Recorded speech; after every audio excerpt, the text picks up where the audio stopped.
नमस्कार दोस्तों, मैं रंजना कालरा आपका अपने चैनल पर स्वागत करती हूं। मैं फिर से हाजिर हूं एक नई वीडियो के साथ। आशा करती हूं आपको वीडियो पसंद आएगी।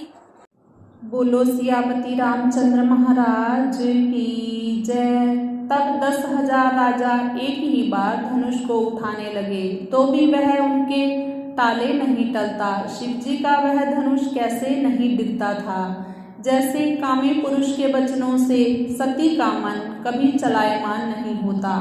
सब राजा उपहास के योग्य हो गए, जैसे वैराग्य के बिना सन्यासी उपहास के योग्य हो जाता है। कीर्ति, विजय, बड़ी वीरता, इन सबको वे धनुष के हाथों बरबस हार कर चले जाते हैं।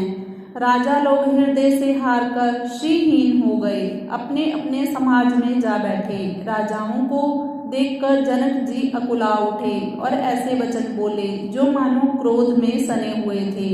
मैंने जो प्रण ठाना था उसे सुनकर द्वीप द्वीप के अनेक राजा आए।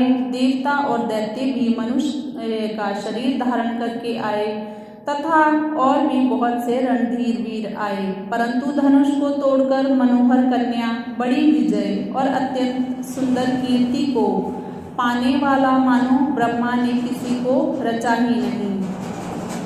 कहिए यह लाभ किसको अच्छा नहीं लगता, परंतु किसी ने भी शंकर जी का धनुष नहीं चढ़ाया। अरे भाई, चढ़ाना और तोड़ना तो दूर रहा, कोई तिल भर भूमि भी छुड़ा ना सका। अब कोई वीरता का अभिमानी नाराज ना हो। मैंने जान लिया पृथ्वी वीरों से खाली हो गई।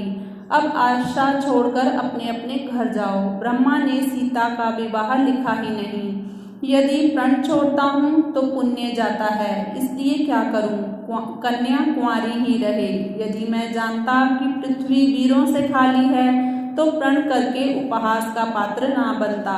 जनक जी के वचन सुनकर सभी स्त्री पुरुष जानकी जी की ओर देखकर दुखी हुए, परंतु लक्ष्मण जी तमतमा उठे। उनकी भौहें टेढ़ी हो गई, होंठ फड़कने लगे और आंखें क्रोध से लाल हो गई। श्री रघुवीर जी के डर से कुछ कह नहीं सकते, पर जनक जी के वचन उन्हें बाण जैसे लगे। श्री रामचंद्र जी के चरण कमलों में सिर झुकाकर वे यथार्थ वचन बोले।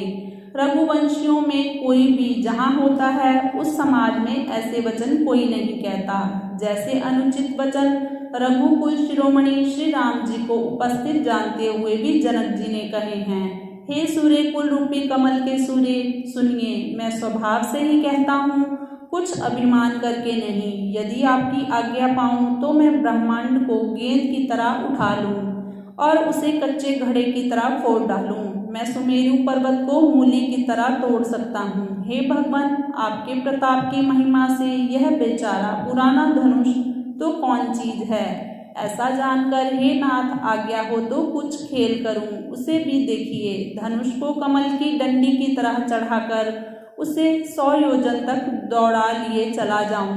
हे नाथ, आपके प्रताप के बल से धनुष को कुकुर मुत्ते की तरह तोड़ दूं। यदि ऐसा ना करूं तो प्रभु के चरणों की शपथ है, मैं फिर धनुष और तरकश को कभी हाथ भी नहीं लगाऊंगा।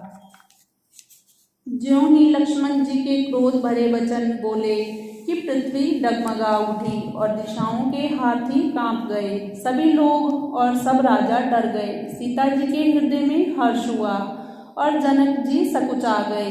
गुरु विश्वामित्र जी, श्री रघुनाथ जी और सब मुनि मन में प्रसन्न हुए और बार बार पुलकित होने लगे। श्री रामचंद्र जी ने इशारे से लक्ष्मण जी को मना किया और प्रेम सहित अपने पास बिठा लिया। विश्वामित्र जी शुभ समय जानकर अत्यंत प्रेम भरी वाणी बोले, हे राम उठो, शिव जी का धनुष तोड़ो और हे तात जनक जी का संताप मिटाओ। गुरु के वचन सुनकर श्री राम जी ने चरणों में सिर झुकाया। उनके मन में ना हर्ष हुआ, ना विषाद और ना अपनी एड़ से जमान सिंह को भी लजाते हुए सहज स्वभाव से उठ खड़े हुए। मंच रूपी उदयाचल पर रघुनाथ जी रूपी बाल सूर्य के उदय होते ही सब संत रूपी कमल खिल उठे और नेत्र रूपी भौरे हर्षित हो गए। राजाओं की आशा रूपी रात्रि नष्ट हो गई। उनके वचन रूपी तारों के समूह का चमकना बंद हो गया। अभिमानी राजा रूपी कुमुद संकुचित हो गए और कपटी राजा रूपी उल्लू छिप गए। मुनि और देवता रूपी चकवे शोक रहित हो गए। वे फूल बरसाकर अपनी सेवा प्रकट कर रहे हैं। प्रेम सहित गुरु के चरणों की वंदना करके श्री रामचंद्र जी ने मुनियों से आज्ञा मांगी। समस्त जगत के स्वामी श्री राम जी सुंदर मत वाले श्रेष्ठ हाथी जैसी चाल से स्वाभाविक ही चले। श्री रामचंद्र जी के चलते ही नगर भर के सब स्त्री पुरुष सुखी हो गए और उनके शरीर रोमांच से भर गए। उन्होंने पितर और देवताओं की वंदना करके अपने पुण्यों का स्मरण किया। यदि हमारे पुण्यों का कुछ भी प्रभाव हो तो हे गणेश गोसाई रामचंद्र जी शिव जी के धनुष को कमल की डंडी के भांति तोड़ डालें। श्री रामचंद्र जी को प्रेम के साथ देखकर और सखियों को समीप बुलाकर सीता जी की माता स्नेहवश बिलख बिलख कर ये वचन बोली, हे सखी, ये जो हमारे हितु कहलाते हैं वे भी सब तमाशा देखने वाले हैं। कोई भी गुरु विश्वामित्र जी को समझाकर नहीं कहते कि ये बालक हैं, इनके लिए ऐसा हठ अच्छा नहीं।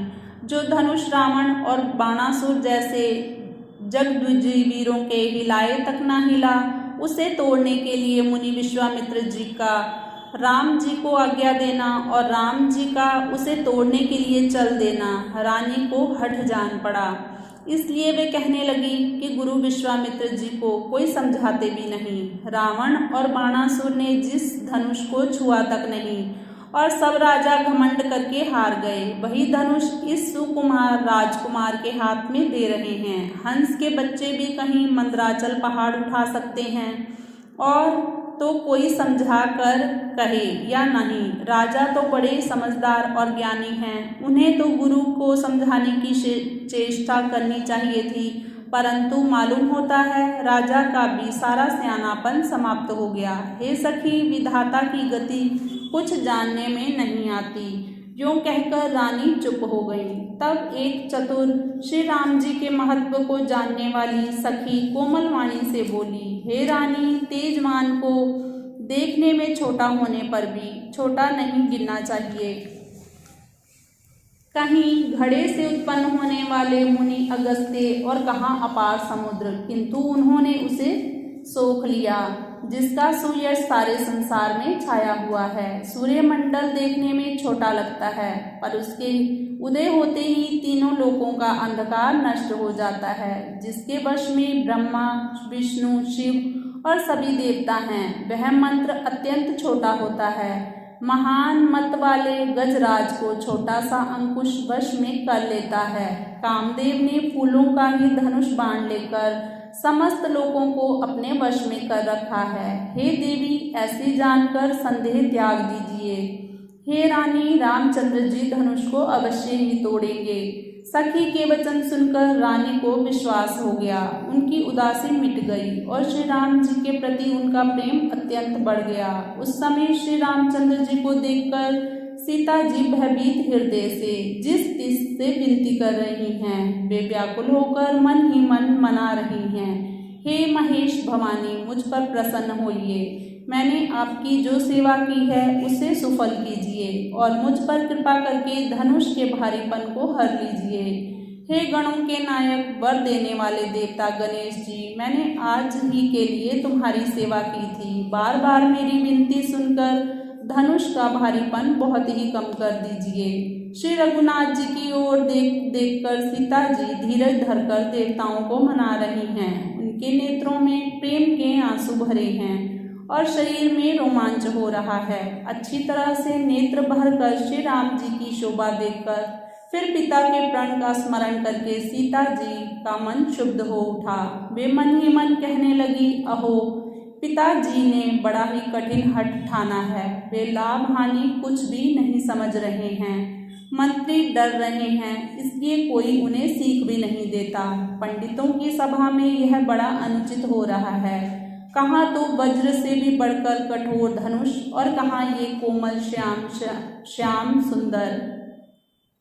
हे विधाता, मैं हृदय में किस तरह धीरज धरूं। सिरस के फूल के कण से कहीं हीरा छेदा जाता है। सारी सभा की बुद्धि भोली हो गई है। अतः हे शिव जी के धनुष, अब तो मुझे तुम्हारा ही आसरा है।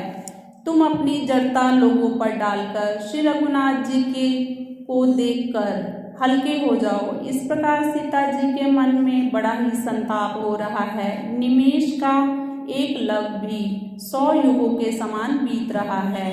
प्रभु श्री रामचंद्र जी को देखकर फिर पृथ्वी की ओर देखती हुई सीता जी के चंचल नेत्र इस प्रकार शोभित हो रहे हैं जैसे चंद्रमंडल रूपी डोल में कामदेव की 2 मछलियां खेल रही हों।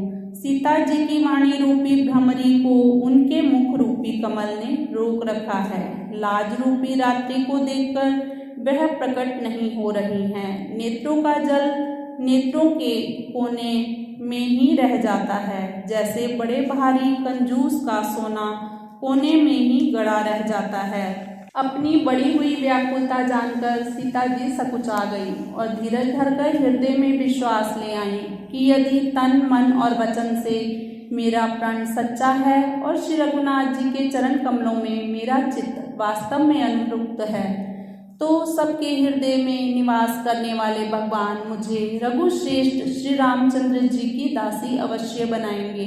जिस पर सच्चा स्नेह होता है वह उसे अवश्य ही मिलता है, इसमें कुछ भी संदेह नहीं है। प्रभु की ओर देखकर सीता जी ने शरीर के द्वारा प्रेम ठान लिया।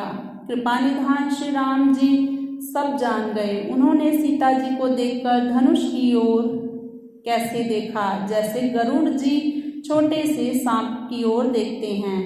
इधर जब लक्ष्मण जी ने देखा कि रघुकुल मणि श्री रामचंद्र जी ने शिव जी के धनुष की ओर देखा है, तो वे शरीर से पुलकित हो ब्रह्मांड को अपने चरणों से दबाकर वचन बोले, हे दिग्जगो, हे कच्छप, हे शेष, हे वराह, धीरज धरकर पृथ्वी को थामे रहो, जिसमें यह हिलने ना पाए। श्री रामचंद्र जी के धनुष को तोड़ना चाहते हैं। मेरी आज्ञा सुनकर सब सावधान हो जाओ। श्री रामचंद्र जी जब धनुष के समीप आए तब सब स्त्री पुरुषों ने देवताओं और पुण्यों को मनाया। सबका संदेह और अज्ञान, नीच राजाओं का अभिमान, परशुराम जी के गर्भ की दूरता, देवता और श्रेष्ठ मुनियों की कातरता, सीता जी का सोच, जनक का पश्चाताप और रानियों के दारुण दुख का दावानल, ये सब शिव जी के धनुष रूपी बड़े जहाज को पार पाकर समाज बनाकर उस पर जा चढ़े। ये श्री रामचंद्र जी की भुजाओं के बल रूपी अपार समुद्र के पार जाना चाहते हैं, परंतु कोई केवट नहीं है। श्री राम जी ने सब लोगों की ओर देखा और उन्हें चित्र में लिखे हुए से देखकर फिर कृपाधाम श्री राम जी ने सीता जी की ओर देखा और उन्हें विशेष व्याकुल जाना। उन्होंने जानकी जी को बहुत ही विकल देखा। उनका एक एक क्षण कल्प के समान बीत रहा था। यदि प्यासा आदमी पानी के बिना शरीर छोड़ दे तो उसके मर जाने पर अमृत का तालाब भी क्या करेगा। सारी खेती के सूख जाने पर वर्षा किस काम की। समय बीत जाने पर फिर पछताने से क्या लाभ। जी में ऐसा समझकर श्री राम जी ने जानकी जी की ओर देखा और उनका विशेष प्रेम जानकर वे पुलकित हो गए। मन ही मन उन्होंने गुरु को प्रणाम किया और बड़ी फुर्ती से धनुष को उठा लिया। जब उसे हाथ में लिया तब वह धनुष बिजली की तरह चमका और फिर आकाश में मंडल जैसा मंडलाकार हो गया। लेते, चढ़ाते और जोर से खींचते हुए किसी ने देखा नहीं। अर्थात ये तीनों काम इतनी फुर्ती से हुए कि धनुष को कब उठाया, कब चढ़ाया और कब खींचा, इसका किसी को पता ही नहीं चला। सबने श्री राम जी को धनुष खींचे खड़े देखा। उसी क्षण में श्री राम जी ने धनुष को बीच से तोड़ डाला। भयंकर कठोर ध्वनि से सब लोग भर गए। घोर कठोर शब्द से लोग भर गए। सूर्य के घोड़े मार्ग छोड़कर चलने लगे। दिग्जग चिंघाड़ने लगे। धरती डोलने लगी। शेष, वाराह और कच्छप कलमला उठे। देवता, राक्षस और मुनि कानों पर हाथ रखकर सब व्याकुल होकर विचारने लगे। तुलसीदास जी कहते हैं, जब सबको निश्चय हो गया कि श्री राम जी ने धनुष को तोड़ डाला, तब सब श्री रामचंद्र की जय जय जयकार करने लगे। शिव जी का धनुष जहाज है और श्री रामचंद्र जी की भुजाओं का बल समुद्र है। वह सारा समाज डूब गया और जो मोहवश पहले इस जहाज पर चढ़ा था। प्रभु ने धनुष के दोनों टुकड़े पृथ्वी पर रख दिए। यह देखकर सभी लोग सुखी हुए। विश्वामित्र रूपी पवित्र समुद्र में, जिसमें प्रेम रूपी सुंदर अथाह जल भरा है, राम रूपी पूर्ण चंद्र को देखकर पुलकावली रूपी भारी लहरें पड़ने लगी। आकाश में जोर जोर से नगाड़े बजने लगे और देवांगनाएं गान करके नाचने लगी। ब्रह्मा आदि देवता, सिद्ध और मुनीश्वर लोग प्रभु की प्रशंसा कर रहे हैं और आशीर्वाद दे रहे हैं। वे रंग बिरंगे फूलों और मालाएं बरसा रहे हैं। किन्नर लोग रसीले गीत गा रहे हैं। सारे ब्रह्मांड में जय जयकार की ध्वनि छा गई, जिसमें धनुष टूटने की ध्वनि जान ही नहीं पड़ती। जहाँ तहाँ स्त्री पुरुष प्रसन्न होकर कह रहे हैं कि श्री रामचंद्र जी ने शिव जी के भारी धनुष को तोड़ डाला। धीर बुद्धि वाले भाट, मागध और सूत लोग बिरदावली का बखान कर रहे हैं। सभी लोग घोड़े, हाथी, धन, मणि और वस्त्र निछावर कर रहे हैं। बोलो सियापति रामचंद्र महाराज की जय।